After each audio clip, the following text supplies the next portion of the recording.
दोस्तों, अफसोस से बेहतर एहतियात है, इसलिए वीडियो एंड तक ज़रूर देखिएगा। और अगर वीडियो अच्छी लगे तो मेरी हौसला अफजाई के लिए एक लाइक ज़रूर कर दीजिएगा। दोस्तों, आज से कुछ महीने पहले कराची के एमए जिन्ना रोड पर मौजूद गुल प्लाजा शॉपिंग मॉल में ऐसी आग लगी कि 70 से ज़्यादा लोग जलकर खाक हो गए। आवाजें आ रही हैं बचाओ बचाओ की अभी भी, और लोग वहाँ पे पीछे की साइड भी खड़े हुए हैं। जो जिंदा है ना मर जाए तो फिर हम जाएंगे। शुरुआती तहकीकात के मुताबिक आग ग्राउंड फ्लोर की एक नकली फूलों की दुकान से लगी। कहने को ये एक हादसा था, एक 11 साल के बच्चे की माचिस से खेलने की वजह से, लेकिन सच ये है कि ये हादसा सालों की गफलत का नतीजा था। जब आग लगी तो वहां मौजूद लोगों के मुताबिक मॉल के 20 दरवाजों में से सिर्फ 3 दरवाजे खुले थे, बाकी सब बंद थे। सोचिए, 1500 दुकानें थीं, अंदर कितने लोग फंसे होंगे। जो शॉपिंग करने आए थे वो अलग थे और निकलने का रास्ता बंद। कि मैं बच्चों को देख रहा था, क्योंकि उनमें छोटे छोटे बच्चे भी थे और मैं उसमें कुछ नहीं कर सक रहा था उनके लिए, और मुझे अपनी बेबसी पे भी बहुत जो है ना वो हो रहा था कि मैं काश कि मैं कुछ कर पाता इन लोग बेचारों के लिए। रात के 10 बजे थे, मॉल बंद होने का वक्त था, लेकिन लोग अंदर थे और दरवाजे बाहर से बंद कर दिए गए थे। तहकीकात में ये भी सामने आया कि गुल प्लाजा में आग से आगाह करने का कोई सिस्टम, जैसे फायर अलार्म ना था। आग बुझाने का कोई प्रॉपर इंतजाम ना था। जब आग बुझाने की गाड़ियां पहुंची तो पानी ही खत्म हो गया। दोबारा पानी भरने में 45 मिनट लग गए। गाड़ियां कम थीं, फिर भी 24 घंटे से ज़्यादा मेहनत की आग पर काबू पाने के लिए। तब तक 70 से ज़ायद जानें जा चुकी थीं। 50 के करीब लोग आज भी मिसिंग हैं, जिनकी लाशों की शनाख्त नहीं हो पाई। तहकीक के मुताबिक काफ़ी लोग सस्पेंड हुए, लेकिन सवाल ये है कि क्या इन सस्पेंशन से 70 से ज़्यादा जानें वापस आईं? और सबसे बढ़कर सवाल, क्या आज हालात बदल गए हैं? बहुत लोग मानते हैं कि ये आग प्लानिंग से लगाई गई थी। कुछ लोग कहते हैं कि ये कराची की आबादियाती सियासत, डेमोग्राफिक पॉलिटिक्स का हिस्सा थी। तहकीकाती रिपोर्ट में सबोटाज का कोई सबूत नहीं मिला, लेकिन पुलिस चीफ ने खुद कहा कि initial investigations have found no evidence of sabotage. इसका मतलब ये नहीं कि पॉसिबिलिटीज खत्म हो गईं। सवाल ये है कि अगर ये प्लानिंग से हुआ था तो क्या ऐसी प्लानिंग दोबारा हो सकती है? दोस्तों, आज रमज़ान का आखिरी अशरा है। गुल प्लाजा के आसपास की मार्केट्स में, एमए जिन्ना रोड पर सद्दर में इतनी भीड़ है कि पैर रखने की जगह नहीं। लोग इफ्तारी की शॉपिंग कर रहे हैं, कपड़े ले रहे हैं, ईद की तैयारियां कर रहे हैं। पुलिस का कहना है कि 26,000 से ज़्यादा अफसर तैनात किए गए हैं।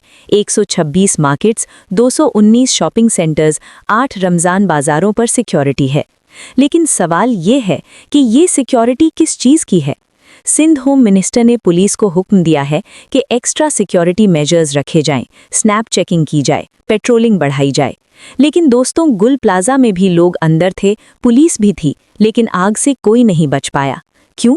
क्योंकि सेफ्टी का मतलब सिर्फ पुलिस नहीं होती। दोस्तों, सोचिए, आप रमज़ान की शॉपिंग कर रहे हैं, मार्केट में भीड़ है, एक दुकान से आग भड़क उठती है। अब सवाल ये है कि आपके पास क्या इमदाद है? क्या आपको पता है कि मार्केट के दरवाजे खुले हैं या बंद? गुल प्लाजा में दरवाजे बंद थे। क्या आपने कभी देखा है कि जिस मार्केट में आप जा रहे हैं उसके इमरजेंसी एग्जिट खुले हैं या नहीं? क्या फायर अलार्म बजेगा? अक्सर मार्केट्स में फायर अलार्म या तो होता ही नहीं या फिर ख़राब होता है। क्या आप धुएं से बच पाएंगे? काफ़ी लोगों को चक्कर आ रहे थे और लोग बेहोश हो रहे थे धुएं की वजह से, क्योंकि एक तो कड़वा धुआं था, फिर वो गले में सांस लेने में प्रॉब्लम भी कर रहा था। गुल प्लाजा में ज़्यादातर लोग जलने से नहीं, बल्कि धुएं के जहर, कार्बन मोनोऑक्साइड पॉइजनिंग से मरे।